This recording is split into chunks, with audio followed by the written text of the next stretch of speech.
Soalnya kalau Mikey Madison mungkin kasusnya bisa, kalau dia memang seberbakat itu ya, pasti next filmnya akan masuk nominasi lagi. Anora 2. Ya, Indonesia banget. Emang Indonesia banget. Indonesia banget udah Anora 2, Anora 2. Enggak. Anora Uncut. Ada ya? Gue gak ngomong film Indonesia ya spesifik. Ya, ada. Aduh, Anora 2. Ceritain nanti yang Rusia, kita naik setnya kita yang ke Rusia. Iya, atau ada adegan seksi kali ini gitu. Iya. Atau enggak lanjut tuh kan yang cowok Igor sama si Mikey Madison sama Anora kan. Berarti Igor and Anora next. Iya, karena percintaannya nanggung di ending kan. Igonore. Gitu. Jadi gitu ya.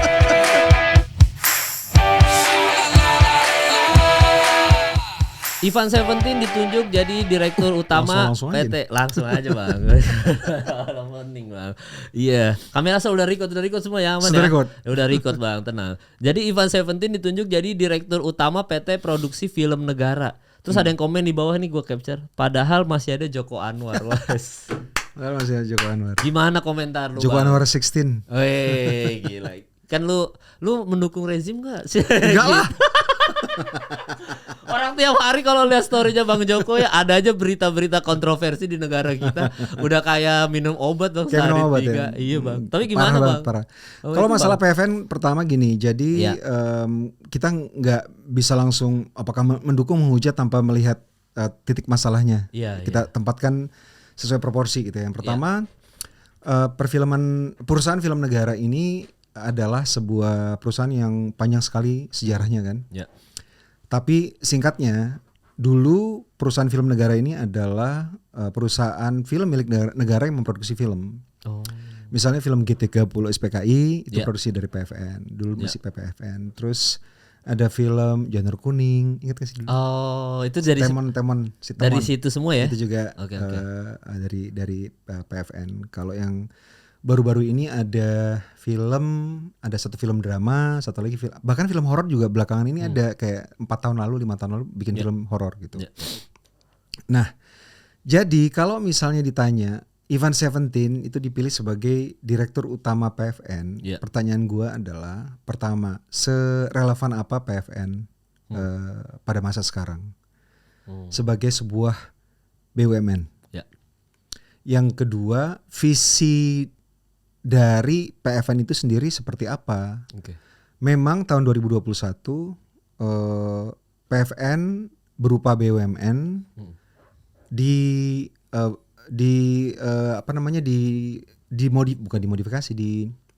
ditweak sedemikian rupa oleh Menteri BUMN Pak Erick Thohir pada waktu itu untuk tidak lagi memproduksi film, tapi dimaksudkan sebagai lembaga pendanaan.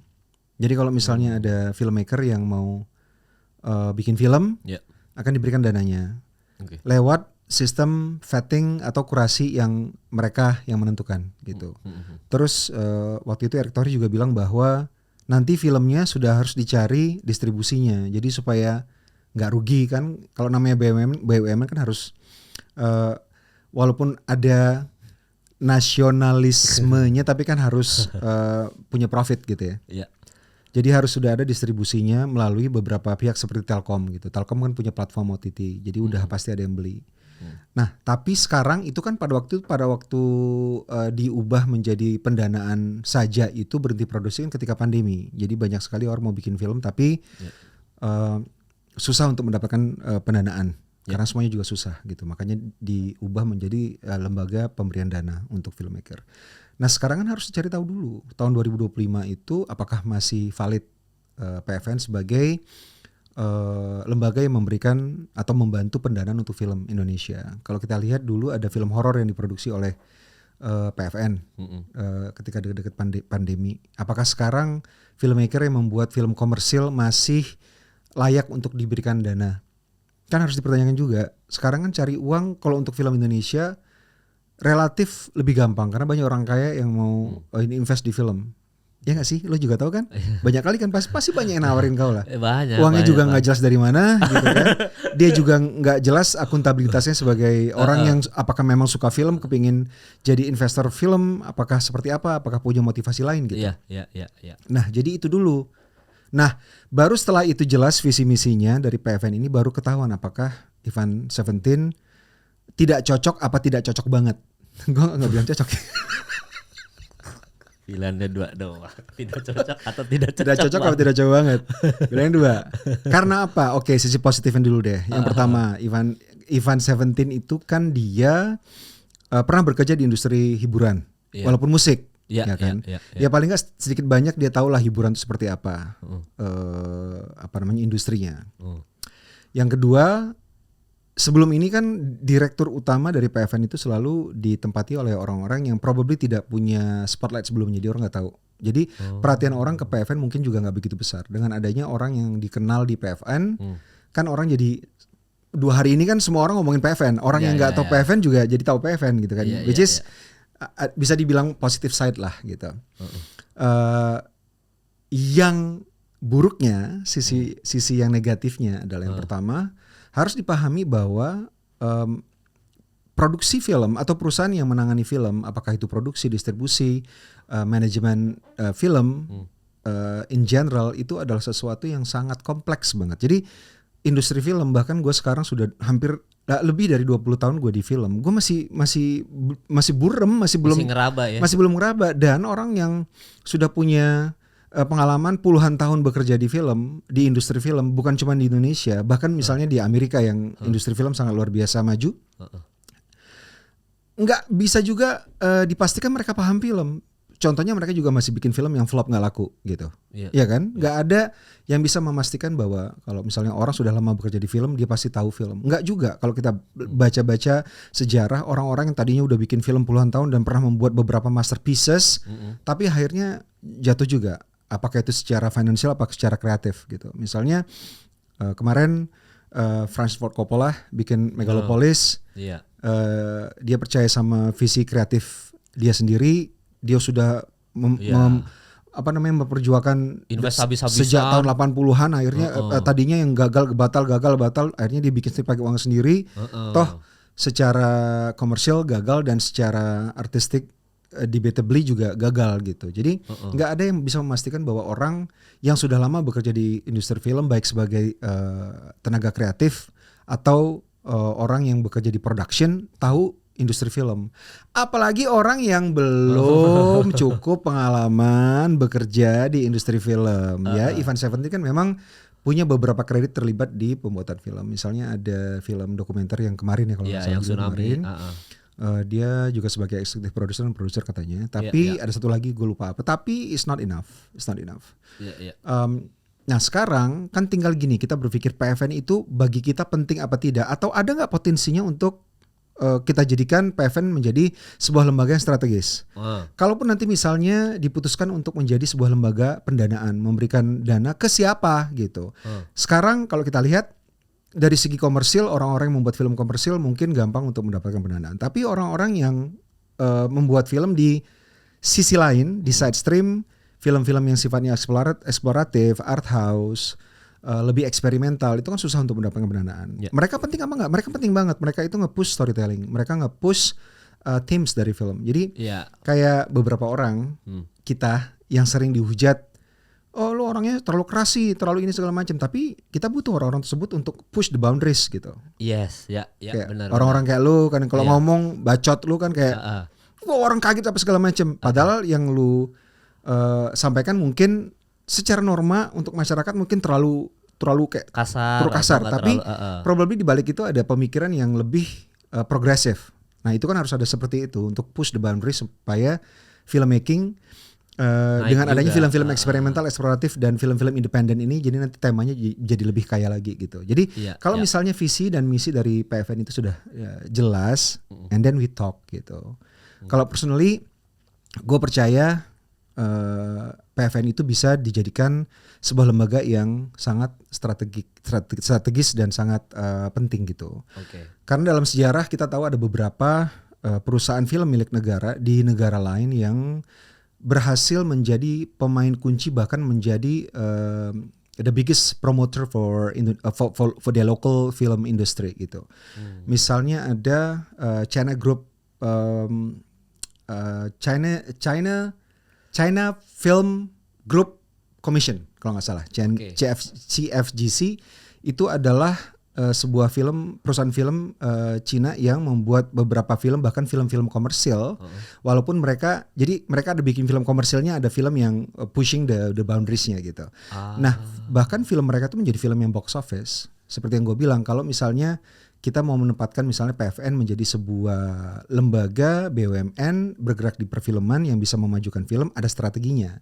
Mungkin memberikan pendanaan, kalau pendanaan ya, memberikan pendanaan buat film-film yang side stream, eksploratif, eksperimental. Ya. Idealis ntar kita bahas terpisah. Oh ya, harus terpisah itu ya. Harus terpisah. Tapi mungkin untuk mencari keuntungannya ada juga film. Mungkin satu film komersil, walaupun film belum tentu komersil, belum tentu laku ya. Tapi mungkin satu yang sudah punya kans untuk laku, mungkin 3 atau 4 film-film yang side stream gitu. Jadi kayak MOS Film di Rusia. Itu juga perusahaan film milik negara. Bikin film-film yang keren-keren banget kayak Battleship Potemkin tahun 20-an gitu-gitu. Gitu. Jadi betul-betul awalnya itu harus dicari tahu dulu visi misinya apa PFN. Iya, takutnya si PFN ini Bang ya. Maksudnya dia ya misalkan let's say dia mendanai film ya, tapi mendanai film asal-asalan nih. Akhirnya ujung-ujungnya keluar film yang asal-asalan pula, atau film kepentingan pemerintah misalkan. Betul. Atau enggak investornya anggota parpol mana yang duitnya banyak pengen terjun ke film. Betul. Kalau film propaganda saat ini kayaknya udah nggak relevan lagi ya. Kita nggak butuh film propaganda. Karena propaganda itu udah ya buat apa sih gitu. Iya. Tapi kalau misalnya udah nggak bisa diubah lagi, misalnya Event 17 tetap jadi dirut PFN, nggak bisa diubah nih, walaupun semua orang teriak-teriak gitu ya. Ya paling nggak Event 17 harus mengelilingi dirinya dengan orang-orang yang paham film. Kalau nggak seperti yang lu bilang barusan, kalau misalnya nanti mereka bergerak di pendanaan film. Kalau orang-orang yang nggak punya akuntabilitas yang tinggi, ngeri banget kan. Misalnya orangnya bakal bilang kayak gini nih ke produser, lu mau nggak gue kasih untuk budget buat film lo 10M, tapi 10% buat gue ya. Mungkin nggak? Ya mungkin banget, Indonesia gitu loh. Semuanya korup gitu. Ya kan, lu nambah-nambah aja nanti berita buruk setiap hari. Udah sekarang 3 hari sekali jadi 5 dari film 2 nyumbang sehari, kan kacau banget gitu. Iya. Dan ini potensi itu bisa besar banget gitu. Maksudnya untuk kita ya kayak misalkan let's say dia sembarangan ya. Tadi kan kalau ide lu bagus tuh, kalau misalkan PFN kita langsung aja deh subjeknya adalah orang-orang yang punya jiwa selama ini mungkin punya ide yang kreatif apa segala macam, tapi secara film nggak diterima oleh PH besar misalnya gitu ya. Pendanaannya. Iya, pendanaannya. Akhirnya ditampung sama mereka. Betul. Gitu. Itu bisa jadi bagus. Cuma kalau dipakai untuk apalagi kita kan anggota dewan kita artis-artis semua. Dia aja deh gitu ya. Lu aja deh bikin deh, tapi gue musisi nggak apa-apa. Ini dana kita ada nih, mau dipakai kayak harus diserap gitu ya. Ya harus diserap, dipakai aja gitu. Akhirnya dia mempolitisasi semua hal perfilman. Akhirnya yang filmmaker yang beneran mulai tergerus, hancurlah. Orang akhirnya ngomong rakyat Indonesia, gue nggak percaya lagi sama film Indonesia. Betul. Kan bisa banget Bang. Bisa. Dihancurin. Bisa karena filmnya itu aja. Memang di mana-mana di seluruh dunia ya kayak. Misalnya yang baru menang best film di Oscar tahun ini kayak Anora gitu kan. Itu gak lu-lukan banget karena. Di samping filmnya memang luar biasa bagus, tapi it's different dari film-film yang ada di pasar gitu. Jadi push the boundaries, push the storytelling, jadi lebih seger lagi sehingga orang kembali nonton film. Kalau misalnya ada film yang memberikan nafas segar di perfilman Indonesia, kan orang nggak bakal bosan. Gitu. Iya. Dan itu memang kurasinya agak berat ya. Jadi gue waktu itu terakhir-terakhirnya ada meeting sama produser, salah satu produser terkenal di Indonesia lah. Dia itu punya hubungan erat dengan XX1 inilah. Karena memang kayaknya produser-produser ini punya kayak semacam grup WhatsApp gitu ya sama tim XX1 mungkin ya untuk menjaga film Indonesia. Kayaknya mungkin kayak gitu yang gue tangkap ya. Tapi dia bilang gini, Kemal, film yang mau tayang setiap tahun di Indonesia itu banyak banget film, dan itu semuanya entah dari PH yang terkenal sampai PH yang baru bikin gitu. Itu tuh banyak banget. Nah, kita tuh XX1 tuh selalu kita ingetin untuk lu kurasi yang bener gitu. Jangan karena lu deket sama si A, deket sama si B, lu tayangin aja itu film. Oke, lu cuma ngasih layar misalkan cuma 50 layar gitu. Yang lain 100-200 layar. Tapi kan tetap maksudnya lu ngasih kesempatan ke film-film yang bisa merusak pasar film ini sehingga netizen atau rakyat Indonesia ini jadi nggak percaya sama film Indonesia. Ngapain gue datang ke bioskop? Film Indonesia udah jelek-jelek, padahal akhirnya disamaratakan semuanya kan. Makanya harus dikurasi yang benar, dikurasi, dipilih sama XX1, sama kalau perlu produser-produsernya dikumpulin, kita semua ngobrol nih film ini layak tayang atau enggak, babas segala macam, intinya gitulah Bang. Nah itu tuh kan salah satu hal yang dilakukan untuk mengamankan perfilman Indonesia. Intinya supaya orang tetap trust mau ke bioskop. Kalau enggak orang ke OTT semua gitu, hancurlah XX1 kan. Nah PFN ini takutnya itu adalah menjadi hal yang kayak gitu Bang. Maksudnya dia yang akhirnya kayaknya gue deh, gue aja kali yang politisasi XX1 ya, atau enggak ya entah apapun itu pergerakan mereka. Kayaknya kan negara kita udah gak bisa ditebak lagi nih Bang. Kita udah gak bisa, uang itu bisa jadi apa aja gitu. Ternyata kita tuh baru sadar bahwa uang negara kita sebanyak itu tapi masuk ke dikorupsi semua. Gila ya Bang, kita tuh bisa bayangin korupsi kita 1 kuadriliun Bang. Itu kalau gue sih kemarin di podcast yang bola, kalau itu dialihin ke timnas atau dialihin ke filmmaker supaya lu bisa bikin environment yang bagus kan jadinya.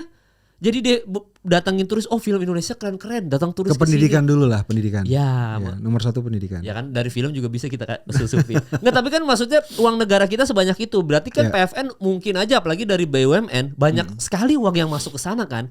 Entah ini bisa uang jadi diapain gitu loh. Nah kalau dipegang sama orang yang salah, takutnya aplikasinya salah ya. Itu juga Bang. PFN sekarang tuh labanya tahun 2023 itu cuma 230 juta. Labanya pendapatannya mungkin 2,3 miliar ya, gue kalau nggak salah laporannya. Dan mereka setahu gue dapat menghasilkan uang tuh dari nyawain studio. Kan gue juga sering syuting iklan terus pakai studio di sana gitu. Jadi nggak dalam kegiatan mereka menjadi investor film atau memproduksi film gitu. Jadi kasian banget kan. Kayak misalnya jadi BUMN labanya 230 juta. Kasian banget ya. Ya salah kali dipegang orang yang salah. Jadi begitu. Nah kan sekarang harus dicari tahu apakah ini strategik apa enggak nih si posisinya di PFN ini. Kalau misalnya ternyata dibikin assessment, oh ini bisa jadi sesuatu yang luar biasa, ya harus serius lah gitu. Orangnya juga yang harus serius. Gue punya nama sih sebenarnya yang cocok untuk jadi ketua PFN. Mau lu sebut nggak? Nggak apa-apa. Siapa? Orangnya sudah terbukti, sudah tahu film gitu ya. Dia juga filmmaker juga, terus orangnya punya integritas yang sangat tinggi, punya leadership yang tinggi. Reza Rahadian. Reza Rahadian. Itu ya. Mungkin dia nggak mau ya, tapi ya di kepala gue itu. Iya, kayaknya dia masih bisa megang gitu ya, Bang Reza ya. Kan dia pernah megang FFI 3 tahun ya, ketua komite FFI 3 tahun dan berjalan dengan sangat lancar dan Ernest Prakasa suruh pegang PFN. Ernest banyak kerjanya. Ya Reza juga banyak kerjanya, cuman yang udah pernah menangani sebesar itu kan Reza Rahadian gitu. Iya, nanti komentar netizen Reza lagi semua. Enggak, sekarang udah enggak Reza jarang sekarang. Udah jarang. Iya. Jadi justru kalau dia megang PFN lebih pas ya. Arahnya. Tapi mungkin dia enggak mau juga sih. Iya, mungkin juga ya. Tapi kan Bang, kan lu tadi kita belum bahas soal idealis gitu. Kita harus pisahin idealis. Maksud lu pisahin idealis tuh maksudnya gimana? Idealis itu adalah overused word menurut gua. Kalau orang selalu mengasosiasikan idealis dengan sesuatu yang tidak aksesibel. Kalau film idealis, film yang susah untuk diikuti, gak enak untuk ditonton, terlalu berat dan sebagainya. Idealisme itu kan sesuatu yang dianggap cara atau kondisi yang sempurna bagi seseorang gitu. Ideal. Kalau ideal buat gue adalah gini, gue kalau bikin film, gue tidak berangkat dari apa nih yang laku.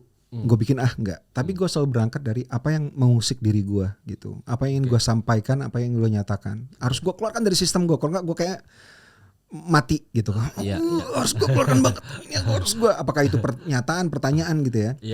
Kayak misalnya gue kesel banget kenapa udah jelas masalah bangsa ini kayak korupsi, budaya kekerasan dan segala macam hubungannya sama pendidikan kita kurang mendapat prioritas, makanya gue bikin Pengepungan di Bukit Duri gitu. Jadi gue cari apa yang betul-betul dalam diri gue, impuls gue harus gue keluarkan, harus gue katakan, gue cari skenario atau gue bikin sendiri temanya, ceritanya yang aksesibel, orang ketika nonton yang bisa gampang mengikuti. Kayak misalnya gue pernah mempertanyakan, emang iya ya sebagai perempuan zaman sekarang masih mengalami opresi di Indonesia harus dianggap mengikuti norms sehingga dianggap baru perempuan yang seutuhnya, misalnya harus punya anak gitu. Makanya gue bikin Pengabdi Setan. Itu kan dimulai dari opresi masyarakat terhadap perempuan, di mana perempuan tuh masih ada set of condition yang harus dia penuhi untuk bisa dianggap perempuan seutuhnya gitu. Demikian juga dengan Perempuan Tanah Jahanam. Semua film gue adalah dimulai dari sesuatu yang gue katakan atau gue tanyakan ke manusia lain gitu. Tapi gue pilih ceritanya, genre-nya yang enak untuk diikuti. Pilihannya ada orang yang langsung membuat film on the nose, bertanya langsung gitu. Kalau gue lebih memilih memberikan tontonan yang menghibur buat penonton, baru setelah mereka keluar mereka berpikir, oh tadi itu filmnya berbicara atau mempertanyakan soal ini ya. Jadi ada kayak percakapan gitu. Demikian juga kayak Pengembangan Ibu Duri itu kita jadikan sebagai tools untuk memulai percakapan tentang apa, ntar harus lihat di filmnya gitu. Iya, dan itu termasuk Sisa Kubur juga, lu punya pertanyaan soal ini orang-orang jahat ini endingnya gimana ya? Betul, bukan negara kita negara yang religius banget, religius banget, semua kegiatan sehari-hari kita dilandaskan ini kayaknya nggak boleh gitu. Bahkan ada orang mau bikin tempat ibadah nggak boleh karena kita mayoritas apa segala macam gitu. Cuman begitu kita sudah jadi negara, rakyatnya dianggap sangat religius banget, tapi kenapa masih banyak sekali kayak korupsi apa segala macam, masih banyak kejahatan-kejahatan terhadap kemanusiaan gitu. Nah, gue berpikir ini terjadi karena mereka sebenarnya tidak percaya. Makanya lahirnya film Siksa Kubur. Iya, tidak percaya sama ada Siksa Kubur, makanya mereka jahat aja semena-mena. Ternyata lu gambarnya ada siksa. Walaupun ada apa enggak ya? Ya kan nggak tahu ya. Gua aja nonton 3 kali. Tetap nggak ngerti. Karena apa? Karena keagamaan ini nggak ada. Kalau lu cari terus men. Nggak ada ujungnya. Nggak ada ujungnya. Jadi harus dipelajari. Itu kan intinya harus lu pelajari terus. Jadi jangan congkak, jangan sombong gitu. Karena film juga gitu, nggak ada ujungnya nih ilmu film. Apalagi orang yang tidak terlibat banyak di film. Iya. Jual agama paling gampang kan di negara kita. Paling gampang. Gampang apapun ya. Tapi yang jelas, lu tadi juga Sony soal PFN dan segala macam, dan lu sekarang punya PH sendiri kan. Berarti kan lu secara nggak langsung juga terlibat soal gimana sih mendanai film yang proper, terus gimana sih mengkurasi film-film ini supaya layak tayang di PH lo gitu. Gimana lu mengkurasi dan soal pendanaan Bang, soal PH lu sekarang? PH gua bersama partner gua yang sudah kerja sama selama 20 tahun lebih, Tia Hasibuan. Tadinya kan kita punya PH namanya Logika Fantasi atau Lo-Fi Pack. Kita membuat film jarang, tapi kita bikin iklan. Kemudian kita berpikir kan kita resourcesnya banyak ya. Teman-teman yang sangat punya skill yang tinggi untuk bikin film, punya integritas banyak banget. Jadi gimana kalau kita fokus di film? Makanya kita bikin Kamensi Pictures. Sejak tahun 2021 kita bikin Kamensi Pictures dan kita memulai membuat film. Nah, kita tentunya ketika membuat PH sama kayak PFN juga, dibikin dulu pertama visi kita apa ke depan. Kenapa kita harus ada? Kalau nggak ada jawaban itu nggak usah bikin film, tidur aja kan. Walaupun cari duitnya gimana ya? Iya, tidurnya bisa, anggota DPR tidur bisa dapat duit. Oh my god, ya juga ya. Jadi visi kita adalah Kamensi Pictures itu membuat film genre. Artinya film yang gampang diakses oleh penonton. Mereka nontonnya nggak susah gitu. Nontonnya bisa menikmati karena genre ya.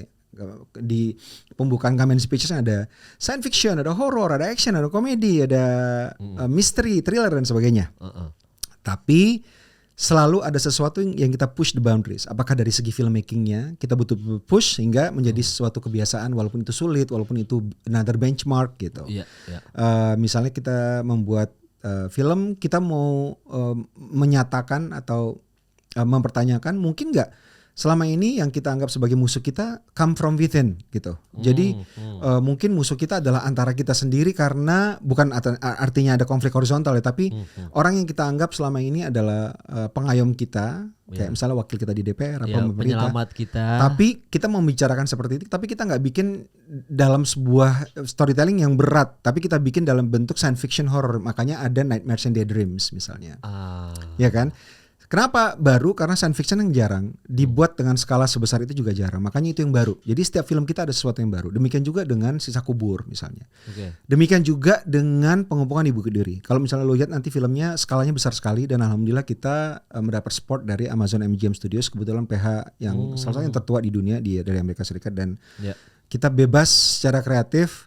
Makanya dari segi pembangunan dunianya baru karena bukan Jakarta tuh ya? Taruh lihat sendiri, tapi tahunnya 2027. Jadi 2 tahun dari sekarang, dystopia gitu, film dystopian film. Nah itu juga sesuatu yang baru. Demikian juga film-film kita yang lain. Jadi visinya adalah memberikan sesuatu yang baru dalam teknis, storytelling, penceritaan in general dalam film dan series, tapi dibungkus dalam genre. Makanya adalah terjadi si Kamensi Pictures itu. Nah setelah kita punya visi itu, kita mencari orang-orang yang punya visi yang sama. Jadi kita waktu itu banyak sekali mendapatkan calon investor karena begitu orang mendengar kita mau bikin rumah produksi, siapapun lu kayaknya sekarang kalau mau bikin rumah produksi banyak yang nyamperin karena banyak orang yang pengen masuk ke dunia perfilman gitu, dunia perfilman komersil ya. Tapi kita mencari orang yang mencari calon investor yang satu visi. Jadi nggak bisa tuh mereka bilang kenapa bikin film kayak gini, bikin film yang udah pasti laku aja deh gitu. Enggak. Jadi investor juga kita anggap partner. Kita kepingin satu visi. Gitu. Nah setelah kita punya investor udah kita jalan dan kita bikin slate ya kan. Jadi kalau misalnya PH itu kan kalau mau bikin film bukan satu rencananya, tapi misalnya dalam 2-3 tahun kita akan bikin 5-7 film. Jadi setahun ada 2 atau 3 film gitu. Karena apa? Karena itu butuh perencanaan. Lu nggak bisa merencanakan satu film tiba-tiba kita bikin film lagi ya akhir tahun ini, nggak bisa karena semuanya harus direncanakan gitu. Bikin film tuh ngejelimet banget, terutama dari segi scheduling. Kalau misalnya orang pernah terlibat di produksi film tuh scheduling tuh luar biasa susah banget. Hubungannya sama alokasi dana, alokasi budget, pencarian kru, pencarian pemain kan orang kalau misalnya nggak di-tag dari jauh hari hilang semua, nggak ada gitu. Demikian juga dengan release date, festival dan sebagainya. Jadi harus ada slate. Jadi kalau mau bikin film mungkin dalam 2 tahun ada 5 film atau 4-5 film. Kalau misalnya lu normal ya, kalau misalnya nggak normal mungkin bisa bikin 20-30 film dalam 2 tahun. Nggak tahu caranya gimana, mungkin ada yang tahu, tapi kalau kita sih nggak tahu. Ya setelah itu, sebelum kita memutuskan, tadi lu tanya kan gimana memilihnya, mengkurasi seperti apa. Film yang kita pilih untuk kita greenlight, kita kasih lampu hijau untuk jalan adalah film yang sesuai dengan visi kita tadi itu. Genre, tapi ada sesuatu yang baru ditawarkan, apa gitu. Dan menyatakan sesuatu, ada voice-nya gitu. Apakah sutradaranya harus gua terus? Enggak. Film kita Legenda Kelam Malin Kundang disutradarai oleh 2 filmmaker baru, first time director, feature film, Rafki Hidayat dan Kemir Raharjo. Itu mereka mulai dari magang. Jadi Kemir Raharjo itu mulai magang kayak 2 tahun yang lalu di PH lo, di Kamensi Pictures. Tapi karena kita lihat he's a very bukan cuma talented tapi juga visionary dan juga rajin tuh apa ya, kayak punya resilient yang tinggi banget untuk bekerja gitu. Semua dikerjakan dengan sangat proper. Nah akhirnya setelah diskusi 2 tahun bertemu terus dan akhirnya kita memutuskan kali ini kalian yang membuat filmnya, menyutradari filmnya gitu. Nah sesuatu yang baru itu maksudnya sesuatu baru di Indonesia kan Bang? Bukan sesuatu baru di dalam hall film, dunia film, bukan kan? Belum tentu juga. Misalnya kayak Nightmares and Daydreams gitu kan. It's a science fiction tapi menurut gue masih termasuk baru juga gitu. Di seluruh dunia. Kan waktu itu kan kita buat Netflix. Netflix itu buat seluruh dunia. Jadi kita juga harus bikin sesuatu yang original gitu. Yang si 2027 tadi maksudnya itu pun bukan sesuatu yang baru di dunia film kan sebenarnya, tapi di Indonesia mungkin baru. Di Indonesia baru, tapi kalau misalnya lihat nanti ada beberapa elemen dari storytelling yang bisa gue spoil di sini yang juga masih fresh banget gitu dimanapun film itu ditonton. Berarti semua orang misalkan mau bekerja sama lo di Kamensi Pictures itu harus menawarkan sesuatu yang baru itu Bang ya?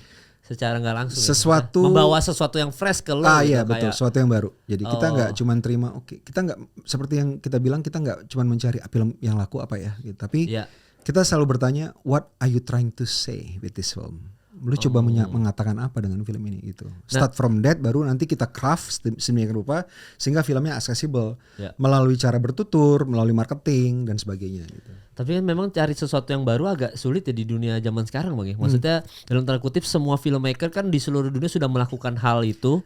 Mungkin di negara mana tapi nggak pernah kita tahu gitu. True. Tahu nggak yang baru itu apa? Iya apa? Yang selalu berbeda dari setiap orang. Voice. Jadi lu sebagai kreator film, lu sebagai penulis, sebagai sutradara film, ada voice lo di situ.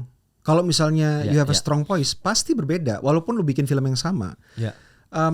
Ya film-film yang kita suka banget belakangan ini, film apapun itu, udah pernah ada pernah dilakukan sebelum, tapi voice-nya kan berbeda. Misalnya Denis Villeneuve, dia bikin film berbeda karena voice-nya berbeda. Mungkin secara genre udah sering dilakukan, secara cerita mungkin juga mirip dengan film-film lain, tapi berbeda, voice-nya berbeda, itu maksudnya. Iya, jadi gue ini kan podcast film ya. Biasanya gue podcast film ada teman gue Timothy dari Ngelantur Indonesia. Ya. Ini episode spesial nih, Ngelantur lagi kita nggak ajak ya teman-teman, adanya Bang Joko sekarang. Nah, gue tuh ada bahas soal ada drakor baru-baru ini gue nonton soal judulnya Mellow Movie. Ya. Drakor itu tentang filmmaker, tentang sutradara sama kritikus lah, karena sutradara sama kritikus ini di situ digambarkan tidak bisa berteman, ternyata bisa malah pacaran lah gitulah, drakor banget lah. Tapi di situ ada bilang penulis skrip itu dia datang ketemu penulis skrip sutradara itu, terus dia bilang kenapa lu tertarik sama cerita gua? Karena kan cerita gua biasa aja, kayaknya semua orang pernah bikin dah, ini umum. Terus si sutradara cuma bilang cerita lu emang biasa soal percintaan dan kita tahu semua di dunia ini semua film soal percintaan. Tapi karena cerita ini langsung cerita dari lo dan itu true story dari event yang lo rasakan sendiri, terasa berbeda aja, terasa otentik aja di telinga gua. Karena itu cerita dari pengalaman lo sendiri, jadi otentik aja buat gua. Cuma itu doang. Authenticity is a voice, benar. Ya, itu berbedanya di situ gitu. Jadi kalau kita bikin film seperti yang gue bilang harus dimulai dari impulse kita. Gini, cara lo berbicara dengan orang lain, lu pernah ngelihat nggak ada orang yang sama berbicaranya, gesturnya, mimiknya, cara lu menggerakkan mulut, hidung, mata, kuping. Ada yang sama. Ada, tapi kan nggak mirip-mirip banget dan seberapa banyak sih yang mirip gitu. Pak Jokowi Gibran sama. Iya, sama cara ngomongnya. Enggak cara ngomongnya Pak Jokowi lo sama Gibran sama Jokowi. Enggak, Jokowi sama Gibran cara Jokowi sama Gibran. Kan mirip banget, bilang ini Jokowi 2.0 gitu kan. Terus lanjut mohon maaf. 2.0 atau 0. Apa itu artinya? Tahu juga ya. Iya. Oke, intinya semua orang nggak ada yang sama, nggak ada yang betul. Jadi kalau misalnya kita true to ourselves, gini, kalau kita bikin film kan kita karena suka film, influence dari orang lain, dari film lain itu dengan sangat gampang masuk ke film kita. Tapi kan nggak menirunya itu nggak kayak tanpa isi, tanpa alasan gitu. Jadi kita harus menjadikannya voice kita gitu. Kita banyak terpengaruh ya, lu sebagai manusia, gue sebagai manusia juga sangat banyak terpengaruh dari apa yang kita lihat sehari-hari kan.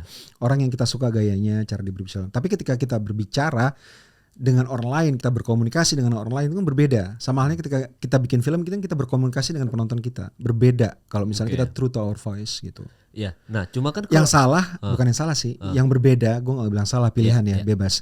Yang berbeda dengan orang yang punya true voice, yang otentik, dengan filmmaker yang hanya mengikuti apa yang diminta oleh eksekutif produser, oleh pemilik modal atau pemilik PH gitu. Lu bikin kayak gini ngikut, lu bikin gini ngikut, udah nggak ada have a say lagi.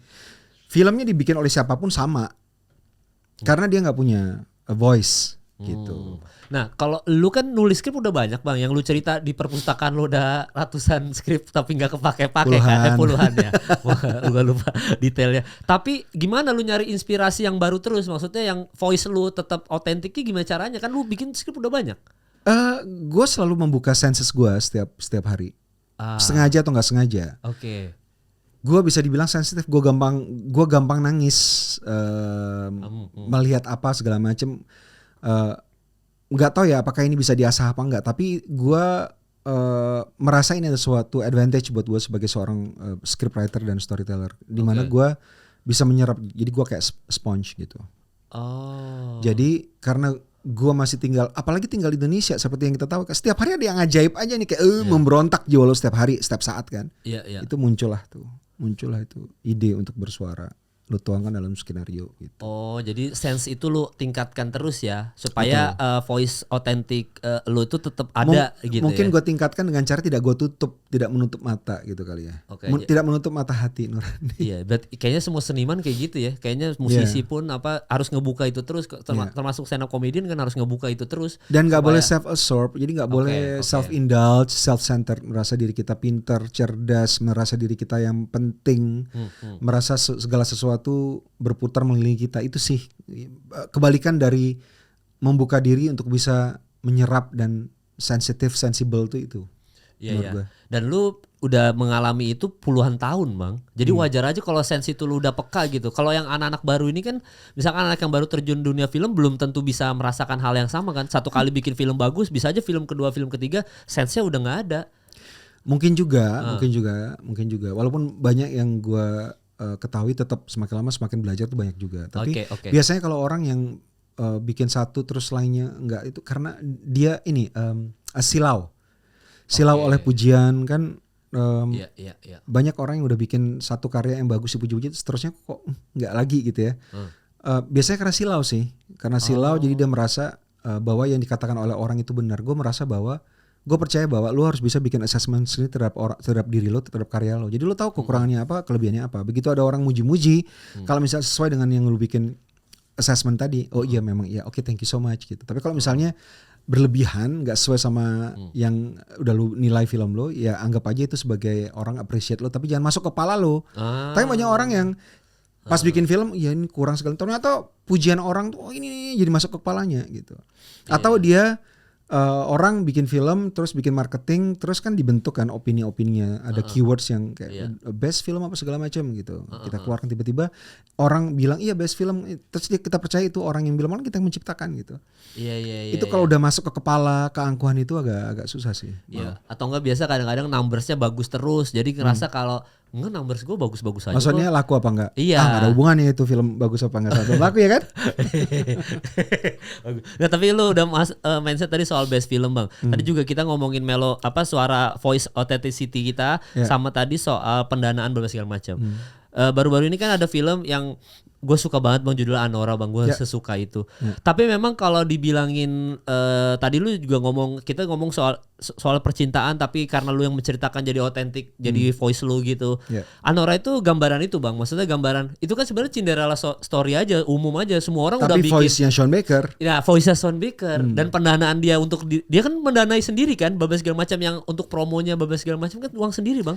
Ada uang dia sendiri tapi juga ada investor. Iya, dan budgetnya ini katanya $6 juta. $6 juta itu termasuk mikro budget buat film Amerika. Iya, terlalu kecil banget ya soalnya. Dan dia banyak orang yang nggak setuju akhirnya Anora menang karena apa spesialnya gitu. Anora tentang prostitut, kita mengglorifikasi prostitut apa gimana gitu. Atau enggak ini kan percintaan biasa umum gitu.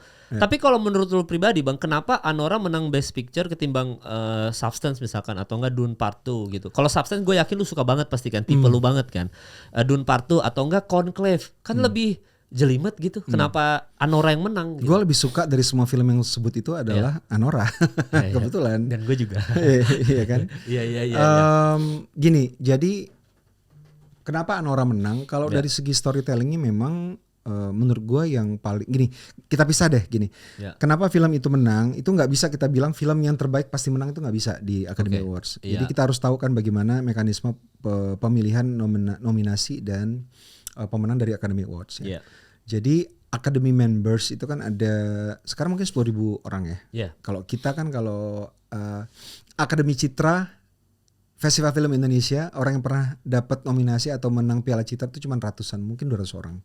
Kalau mereka anggotanya yang memilih itu ada 10.000 orang. Gila. Nah, untuk memilih nominasi kan ada 17 branches. Jadi ada sinematografi, acting, editing, ada 17. Nah, nanti editor memilih nominasi editor, saudara memilih nominasi saudara. Kecuali film semuanya memilih gitu. Ada mekanismenya lah.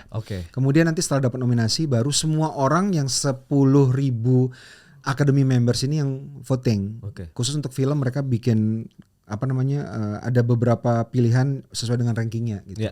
Jadi seperti kalau sudah kita ketahui bahwa pemilihan Oscar itu adalah pemilihan by voting. Voting itu menunjukkan dua hal. Yang pertama, preference voters yang mencerminkan pilihan dari rakyat di sebuah negara. Kayak misalnya Oscar tuh memilih, kayak menurut gue bisa mewakili sebagian besar rakyat Amerika gitu. Mereka lagi memilih tema apa yang mereka agak penting. Preference mereka kan berbeda-beda setiap tahun. Kita kan juga preference kita berbeda-beda setiap hari malah. Hari ini kita mau pakai baju warna hitam karena kita merasa Indonesia gelap. Indonesia gelap.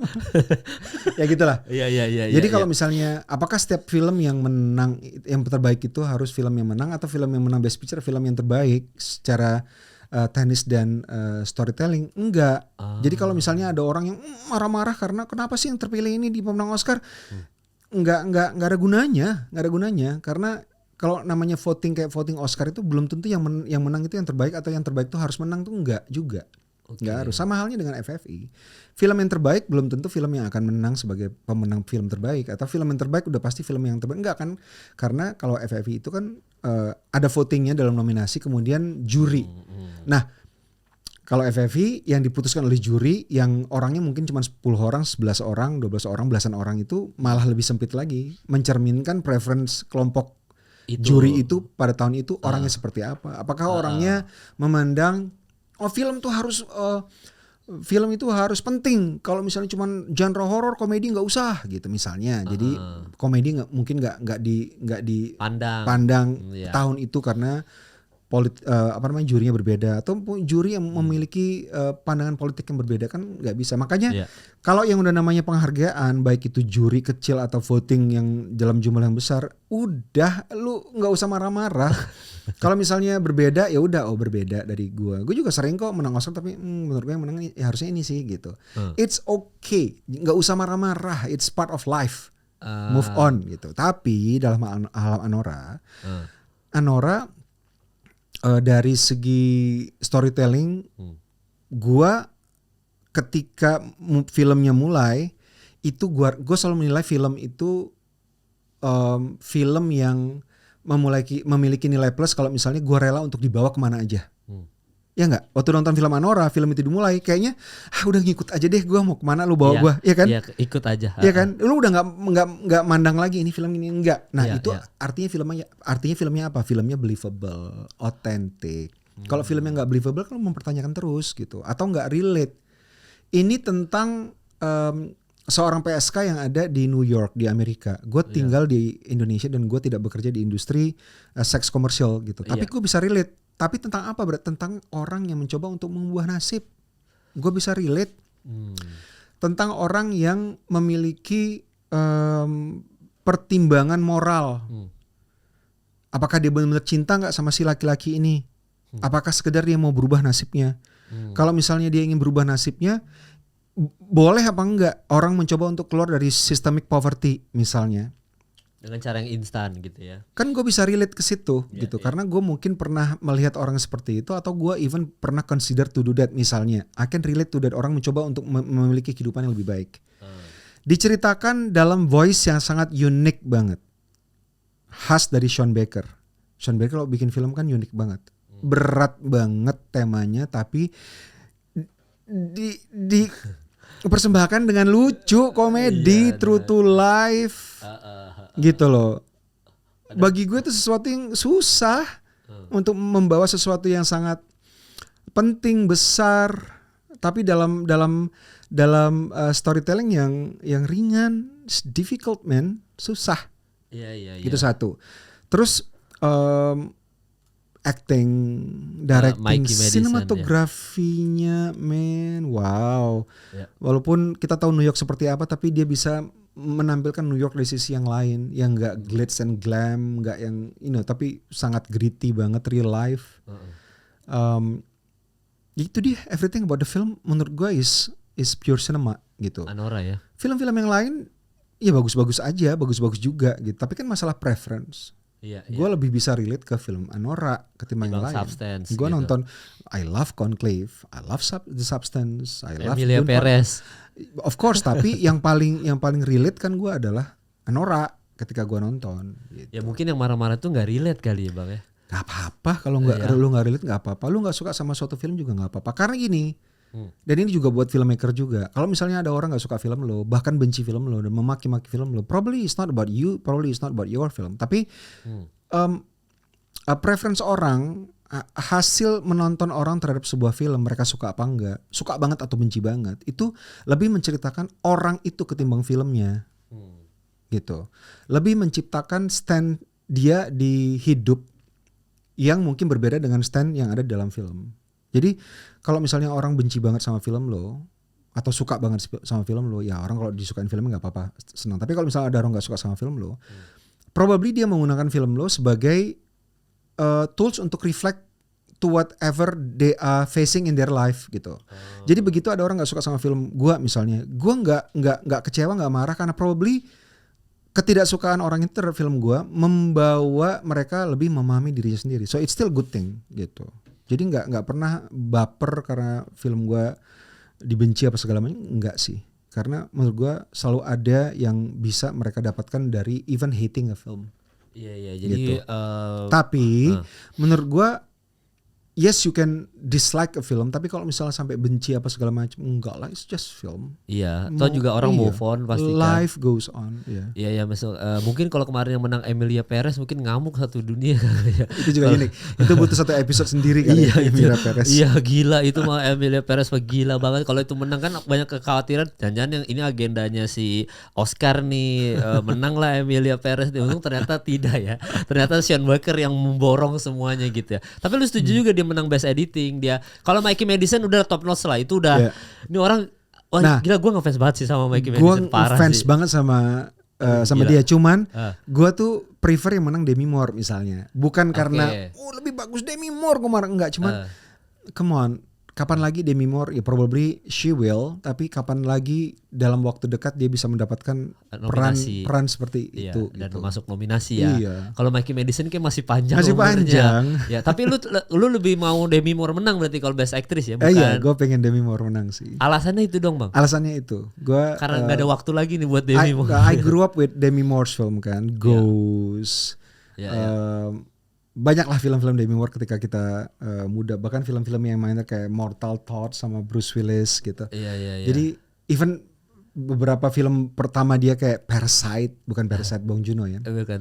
Nah, gue kepingin kayak I want a happy ending for walaupun ini bukan ending buat dia, cuman kayak ya kasihlah seharusnya Oscar Demi Moore udah sayang, untuk dedikasi gitu. Iya. Soalnya kalau Mikey Madison mungkin kasusnya bisa, kalau dia memang seberbakat itu ya, pasti next filmnya akan masuk nominasi lagi. Anora 2. Indonesia banget. Emang Indonesia banget. Udah Anora 2. Enggak. Anora Uncut. Ada ya? Gue gak ngomong film Indonesia ya spesifik. Ada. Aduh, Anora 2. Ceritain nanti yang Rusia, kita naik setnya kita yang ke Rusia. Ya, atau ada adegan seksnya kali ini gitu. Atau enggak lanjut tuh kan, yang cowok Igor sama si Mikey Madison sama Anora kan. Berarti Igor and Anora next.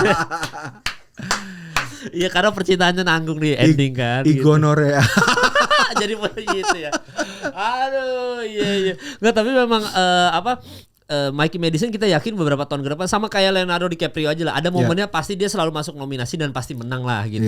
Tapi ya kita harusnya kasih ke Demi Moore tuh kalau penilaian kan? Iya. Tapi gue tetap udahlah kasih. Gitu. Tapi Mikey Madison emang di Anora emang yang dia bilang jealousy gitu, I'm going back to my husband gitu kayak iya, aduh itu gila cara sih. Dia ngomongnya kan very believable banget. Iya, Mikey Madison emang gila lah. Tapi kalau best editing atau apa untuk Anora lu editing juga oke ya Bang ya? Iya, oke. Karena kan editing itu beberapa film-filmnya kayak Conclave kan masuk nominasi editing tuh, harusnya dia juga bisa menang tapi malah Anora gitu. Karena mungkin kenapa Bang? Karena Conclave terlalu Anora gue nggak terasa ada editing. The best editing kan when you don't see the editing. Gue baru dapat ilmu baru di bulan Ramadan. Kalau misalnya editingnya in your face, ini film berarti ada editingnya. Kalau misalnya filmnya you just see it gitu, lo nonton doang, gue nggak habis itu. Berarti wow, editingnya gila nggak kerasa. Sama kayak VFX kan. The best VFX adalah ketika lo nggak tahu itu VFX. Yes. Kalau gue bikin film ada di 1000 VFX.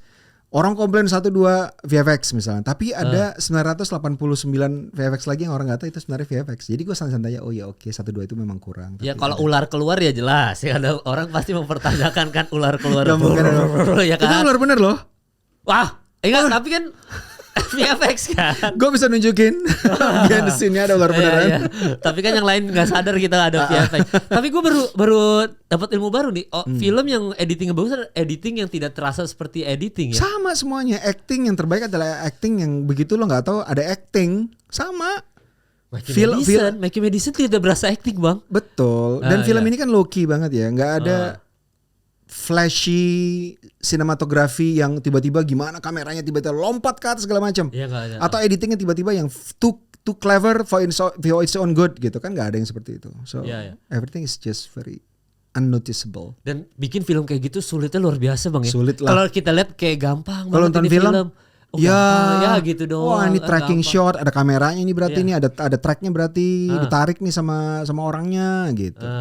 Justru bikin film gitu yang lebih sulit kayak Anorel. Pasti gripnya tegep-tegep nih orangnya karena nariknya jauh gitu. Tapi kalau misalnya you don't see those camera movement, you just watch it, and then that's the best part gitu. Film, lu pernah bikin film gitu nggak bang? Yang kita tidak berasa ada kamera atau nggak tahu menurut lu? Nggak ada film yang sangat loose banget kayak film A Copy of My Mind. We just follow the ini. Gue harus ngomong bukan karena film gue mau tayang kayak Penghubungan di Bukit Duri.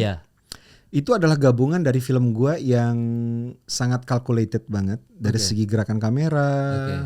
Tapi dari segi pergerakan pemain dan beberapa pergerakan kamera blockingnya itu ada yang gue sepakat sama kru gue termasuk my director fotografi Yesal Tanjung untuk kita nggak usah rehearse. Kita cuma ngikutin aja impuls dari para pemain. Jadi kamera kita pegang berdua, kita just follow them gitu. Itu juga banyak dalam film Penghubungan di Bukit Duri. Jadi it's just live. Tidak terasa. Gak ada rehearsal. Tidak ada blocking. Gak ada blocking. Kita bikin lampunya 360 derajat bisa dipakai. Jadi kita bisa moving kemana aja. Then we just follow the actors. Dan tapi mereka juga nggak ada briefing, nanti kamu bergerak sini nggak ada bang. Nggak ada. Kita cuma workshop kamu sebagai apa seperti biasa ya, ada workshopnya apa segala macam yang akan mereka hadapi situasi seperti apa, and then your impulse. Berapa kali take? 1 kali take. Masa? Penghubungan di Bukit Duri itu kalau lihat filmnya kan besar ya, ada yang ekstras yang sampai 500, 700 segala macam. Iya. Kita syutingnya dalam sehari itu 3 jam sampai 6 jam saja. Untuk satu scene? 1 hari. Semuanya? Semuanya. Jadi kita roll jam 7 pagi, jam 1 siang kita udah pulang. Karena kebanyakan 1 take. Karena apa? Capek banget men. Gue tahu, gue bilang sama aktor gue, let's nail this in 1 take. Karena kalau nggak capek banget. Karena adegannya lari apa segala macam. First take is the best ya, kita bikin setiap saat ya. Oke bang, ya udah. Kebanyakan 1 take. Dan ternyata benar. The energy is there, the authenticity is there. Karena mereka masih menggunakan impulse kan. Gitu. Gila bahaya banget itu. Penghubungan Bukit Duri tayang kapan tuh bang? 17 April. 17 April ya, itu Penghubungan Bukit Duri ya. Tapi kita kalau tadi kita ngomongin soal, gimana sih menilai film, Oscar ini gimana sih menilai. Ngomong-ngomong ternyata lu lagi mau menjadi juri film juga nih bang.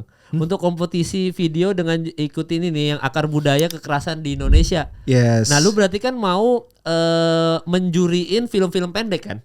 Jadi gini, kita itu lagi cari seperti biasa, kita selalu mencari bakat-bakat baru untuk perfilman Indonesia untuk bisa kita ajak ke Kamensi Pictures. Untuk jadi produser, untuk jadi sutradara, penulis skenario dan sebagainya. Jadi salah satu caranya adalah dengan kita membuat kompetisi yang relevan isunya, akar dari kekerasan. Kan sekarang kekerasan tuh luar biasa ya. Kita dekat banget dengan kekerasan. Anak-anak muda sekarang mereka ada budaya kelitih, ada jadi geng motor. Kalau mau masuk geng motor langsung bacok orang dulu. Karena banyak sekali masalah di Indonesia. Ini jadi kayak take a back seat yang nggak sadar bahwa this is very important. Kan ya anak muda nanti bakal jadi penerus kita. Akan duduk di posisi-posisi yang membawa negara ini ke arah mana gitu. Tapi kan nggak ada yang memperhatikan itu. Jadi kita bikin kompetisi akar budaya kekerasan di Indonesia. Mereka bisa bikin dalam bentuk film pendek naratif, bisa bikin PSA, bisa bikin apapun itu. Karena semua itu kan storytelling, menceritakan. Jadi kita percaya film kan menyampaikan sesuatu. Formatnya kita bebaskan dan nanti 2 orang pemenangnya akan kita ajak masuk ke Kamensi Pictures untuk paid internship. Jadi intern magang tapi kita bayar, kita gaji. Plus akan mentoring langsung dari gua kalau kebetulan mereka ingin jadi seorang director. Kalau misalnya pengen jadi produser bisa di-mentoring sama produser gua Tia Hasibuan dan seterusnya gitu. Tergantung dia maunya jadi apa ya. Betul. Tapi ini berarti ini kan harus video di-upload ke sosial media, berarti formatnya video. Formatnya video. Audio visual. Formatnya audiovisual. Yes. Berarti di syuting bener gitu atau boleh pakai kamera handphone atau apapun ya? Pakai apa aja. Mau 1 orang, mau 2 orang, mau 10 orang, mau yourself. Ya, yang lu cari yang tadi sesuatu yang baru harus ada itu nggak? Ada itu dan sampai nggak penyampaiannya. Maksudnya gitu. Sampai penyampaian itu gimana? Yang dia sampaikan, misalnya dia bilang akar dari budaya kekerasan adalah budaya korupsi misalnya. Sampai nggak lewat video itu yang dia katakan ke publik. Gitu. Jadi kalau itu sampai dan menurut lu sampai Nah udah. Dipertimbangkan. Gila maksudnya pasti yang ikut gue yakin banyak bang. Cuma lu pilih cuma 2 ya? 2 supaya serius. Kalau misalnya yang masuk 20, masih 20 kita segini aja deh gitu. Enggak kan kalau 20 bisa lu eliminasi terus tertarik kayak. Kamensi Pictures itu butik PH, jadi kita orangnya juga dikit. Masih sehari-hari kita dikit juga. SDM-nya gitu ya. Kita memilih untuk tidak besar dari segi staff karena kita kepingin setiap yang masuk bergabung dengan Kamensi Pictures punya visi yang sama gitu. Seperti yang gue bilang tadi. Oh jadi lu kurasinya justru kalau lu gak ada visi, gue mending gue sedikit orang tapi satu visi yang sama daripada banyak orang tapi beda-beda visi. Visinya itu ya tadi itu membuat sesuatu yang berkontribusi ke perfilman Indonesia dengan cara membuat film yang secara craftsmanship-nya tinggi, tapi have a voice, authenticity dan ingin mengatakan sesuatu. Oke, nah gue nanya nih soalnya soal Maling Kundang nih. Maling Kundang kita selalu udah cerita rakyat nih, kan? Apa kalau boleh nanya nggak gue soal apa yang lu mau baru yang soal authenticity-nya ataupun segala macam dari Maling Kundang ini yang lu mau tawarkan ke kita bang? Gini, jadi kan banyak sekali yang ada di budaya kita yang kita anggap sudah lama sekali jadi kita anggap norms gitu. Dan salah satunya legenda. Legenda kan dulu digunakan oleh orang tua kita atau orang-orang yang ingin mengajarkan sesuatu kepada orang lain, terutama kepada anaknya dan generasi muda lewat legenda dari mulut ke mulut gitu. Legenda Maling Kundang itu kan ada sebuah legenda yang bilang bahwa anak pasti salah karena lu durhaka sama orang tua. Tanpa mencari tahu akarnya seperti apa gitu. What's going on between this? Nah, kita ingin berbicara bahwa probably seorang anak begitu lahir, terutama di beberapa tempat seperti Indonesia, dia udah lahir dengan a set of beban, of burden gitu. Jadi ada apakah itu trauma dari generasi sebelumnya, apakah itu beban-beban lain gitu. Itu yang mau kita tampilkan di Legenda Kelam Maling Kundang. Jadi bisa dibilang revisionist take on one of our most popular legend dari tale. Gitu. Oh jadi lu rubah lagi tuh ya ceritanya ya? Not necessarily diubah tapi dipertanyakan. Wah gila kalau gue Joko tuh bisa Maling Kundang bisa dipertanyakan, gila juga ya. Maksudnya ya tadi lu menarik sih soal lu bilang kan kita selalu bilang anak nih yang salah, padahal kita nggak tahu bisa aja orang tuanya yang salah sebenarnya kan gitu. Atau orang tuanya terjebak dalam suatu situasi yang membuat ketika dia membesarkan anaknya memiliki a set of burden tadi, beban tadi itu. Iya, jadi secara visual akan masa kini banget. Masa kini. Tahunnya tahun sekarang.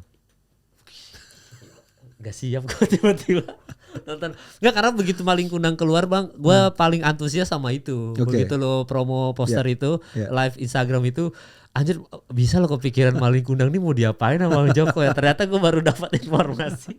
Masih Kamensi Pictures banget lah pokoknya. Iya maksudnya ternyata mau lu Kamensi Pictures lagi gitu. Kamensi Pictures. Gila Maling Kundang gitu ya. Tapi memang gue kalau masalah lu sih bang, gue yakin film-film apapun yang lu pegang tuh ada nuansa sendiri yang lu banget. Gue kan waktu Siksa Kubur ada Bang Kimo Stambul datang ke sini kan. Gue ngobrol-ngobrol. Terus kita ngobrolin Siksa Kubur lama banget bang. Kita bilang kayak kampretnya Joko Anwar bisa banget dia pakai yang tadi kita bilang soal idealis. Sebenarnya kita kalau gue membahasakan masih idealis ya. Masih bisa banget idealisnya Bang Joko masuk di film itu, tapi jadi komersil dan kita ngikutin ceritanya gitu. Padahal menurut kita yang filmmaker aja itu berat gitu. Itu sesuatu yang berat. Tapi lu memang bukan film mainstream kan sebenarnya. Iya, bukan film mainstream. Itu kalau kita ke PH besar udah pasti ditolak mentah-mentah udah pasti. Ini maksudnya apa gitu? Ini apa nih? Cerita apa ini? Enggak laku lah. Endingnya apa ini? Enggak jelas ini. Iya, ini enggak laku ini film. Enggak bisa, rakyat kita enggak bisa dikasih film-film kayak gini gitu kan. Gue sama Bang Kimo gue ngobrol tuh itu tuh udah kebayang di otak kita penolakan itu ketika kita nonton full Kisah Kubur gitu. Tapi lu bisa nayangin itu dengan jutaan penonton, maksud gue kayak wah bisa ya gitu, nyampe gitu bang, maksudnya bisa gitu bang. Dan itu tapi lu nggak pas lu keluarin itu nggak gambling, maksudnya nggak ada pikiran di otak lu yang kayak gue mau keluarin aja berapa penonton pun ikhlas gitu atau lu udah tahu ini bakal kena nih gitu. Bakal kena. Iya masa ini bakal kena sih ini mah Jadi seperti yang gue bilang tadi, bikin film itu harus ada yang ingin kita suarakan, and then pick a story, pick a script, terus bikin accessible. Jadi kita berikan penonton sesuatu yang gue nggak bilang menghibur ya, nggak mungkin orang disiksa lu terhibur nonton itu kayak lu psycho ya. Cuman sesuatu yang bisa lu nikmati in your own way gitu. Setelah itu pikirkan marketingnya seperti apa. Oke. Gitu sih. Berarti kan sebelum udahan ini kayaknya penonton sudah nonton semua Siksa Kubur.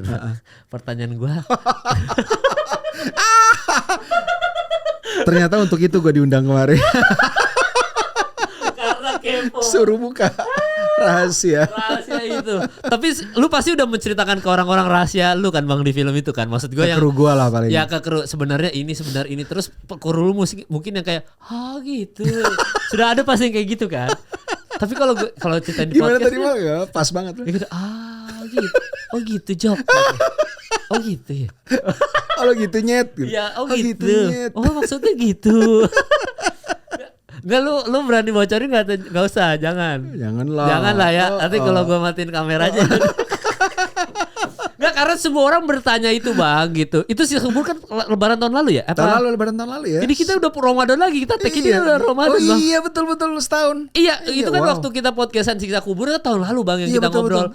Ini neraka seperti apa yang Siksa Kubur seperti apa yang lu akan gambarkan gitu kan obrolan kita. Ternyata gue baru tahu kubur gitu-gitu dong. Walaupun banyak orang yang waktu pertama kali nonton film Bang yang itu Siksa Kubur, banyak yang penonton di samping gue yang cuma ngomong, "Lah, gitu doang Siksa Kuburnya." Jadi Siksa Kuburnya gitu doang gitu.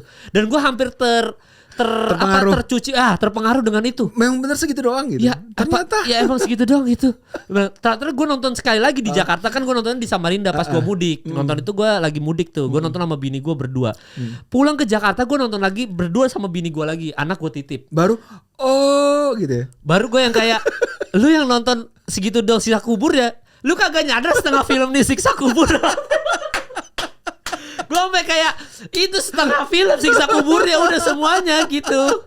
Itu tuh setengah film udah Siksa Kubur gitu. Maksud gue kayak lu aja gak ngeh gitu. Karena lu menantikan Siksa Kubur yang wah yang kayak wah ada malaikat apa wah gitu kan. Lebay gitu, padahal setengah film udah Siksa Kubur. Gue sama bini gue langsung kayak apalagi kan endingnya ada begitu lagi. Ada yang bandro buka langsung habis kan film lu kan. Udah gue hati gue lah setengah film Siksa Kubur gitu. Tapi pertanyaan saya tidak bisa dijawab di sini. Jadi nanti aja pas kamera off. Tapi ya udah thank you Bang Jok ya udah jadi bintang tamu. Senang berada di sini. Podcast film. Nanti kayaknya podcast film ini kan gue reguler sama si Timothy itu, tapi kita ngomongin film-film Indonesia kayak kemarin Perayaan Mati Rasa, kenapa kita nggak suka, kenapa Timothy suka. Kita bahas soal kenapa menurut kita satu kakak tujuh ponakan masterpiece buat kita gitu. Dan gue yakin lu juga pasti setuju satu kakak tujuh ponakan itu film yang bagus gitu ya. Home Sweet Loan kenapa begini-begini. Nanti gue kapan-kapan gue undang lu lagi Bang ya untuk ngomongin film Indonesia tapi Bang. Iya. Iya maksudnya gue misalkan gue ada debat film soal satu kakak tujuh ponakan lagi yang nextnya atau film apapun yang bagus ya kita ngobrol kenapa itu film jadi bagus gitu. Gue hanya akan datang kalau misal gue suka filmnya lah, gak enak lah gue gak suka filmnya gitu. Ya yang lu suka aja makanya. Iya karena pasti teman-teman lu juga. Tapi berapa film yang menurut gue bagus, menurut lu bagus, nanti kita kesini Bang sama si Timothy-nya sekalian. Karena dekat kantor lu. Dekat banget. Jadi bisa kesini kapan aja. Thank you Bang Joko. Thank you, buat yang nonton, thank you udah nonton episode kali ini. Sampai bertemu di episode selanjutnya. Sampai ketemu.